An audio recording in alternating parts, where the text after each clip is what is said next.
हाँ जी, सर हमारे पास सवाल में ये है लाइक कि 9 डिफरेंट गेम्स है, उसको हम लोगों को डिस्ट्रीब्यूट करना है among among 5 students A, B, C, D and D so that it receives at least 1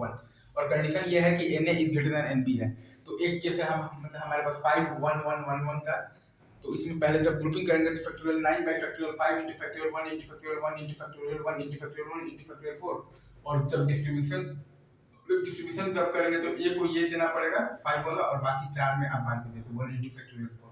ऐसे ही दूसरा हमारे पास केस है बेसिकली 4 2 1 1 1 का। इसमें जब ग्रुपिंग करेंगे तो हमारे पास आएगा factorial 9 by factorial 4 into factorial 2 into factorial 1 into factorial 1 into factorial 1 into 3 और जब डिस्ट्रीब्यूशन करेंगे तो एक केस है कि ए को ये वाला देंगे तो 1 इंटू और बी सी डी ई में आप जैसे मान आप वैसे बांट दीजिए तो फैक्टोरियल 4 और प्लस दूसरा है कि हम लोग बी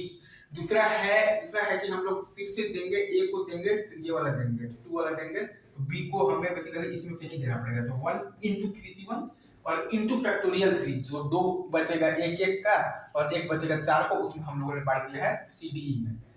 पहले हम लोगों ने दिया है ए को मतलब भाई तो ये दिया है 4 वाला तो 1 इंटू फैक्टोरियल 4 बाकी अब बी सी डी ई में बांट दिए। बाकी अगर दूसरा तो कैसे उसमें अगर आप ए को ये देंगे तो बी को ये तीनों में से ही आपको देना पड़ेगा तो 1 इंटू 3c1 और इंटू बाकी का जो 2 1 और 1 4 बच गया उसको आप बांट दीजिए सी डी ई में तो into factorial 2 1 into 3c1 into factorial 3। वैसे ही यहाँ पर जब आप आएंगे तो थर्ड केस में जब आप ग्रुपिंग करेंगे तो factorial 9 into factorial 3 into factorial 3 into factorial 1 into factorial 1 into factorial 1 into factorial 2 into factorial 3 ये सही है। बाकी फिर आप ए को ये दोनों में से कोई एक देंगे तो 2c1 इंटू और बी को ये तीनों में से कोई एक देंगे तो 3c1 इंटू बाकी का 2 1 और 1 3 को हम लोग बांट देंगे सी डी और ई में तो into factorial 3 2c1 into 3c1 into factorial 3। अब ये चौथा जो केस है उसमें हम लोग ये करेंगे कि 3 2 2 और 1 1 है राइट। तो इसमें जब अपन जब ग्रुपिंग करेंगे तो factorial 9 bye factorial 3 factorial 2 factorial 2 factorial 1 factorial 1 factorial 2 into factorial 2 ए को ये वाला देंगे तो 1 इंटू फैक्टोरियल 4 ए को ये वाला देंगे तो 2c1 इंटू आपके पास आ जाएगा 2c1 क्योंकि बी को ये दोनों 1 में से देना पड़ेगा और इंटू आ जाएगा आपके पास फैक्टोरियल 3 जो एक और एक 2 और एक 3 बचा है उसको हमें सी डी ई में बांटना है एक एक एक 2 एक बचा है 3 उसको हमें सी डी ई में बांटना है।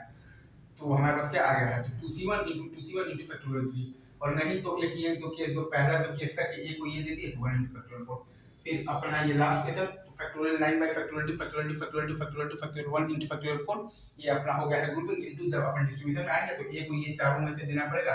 4c1 इंटू और बी को तो ये 1 ही मतलब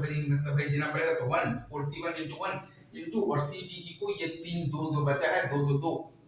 उसको हमें बेसिकली सी डी ई में बांटना है 4c1 into 1 into factorial 3 again 4c1 क्योंकि ए को ये चारों 2 में से देना पड़ेगा 4c1 इंटू और बी को ये 1 ही देना है तो 1 इंटू बाकी का जो 3 2 बच गया है उसको हमें बांट देना है सी डी में तो इंटू फैक्टोरियल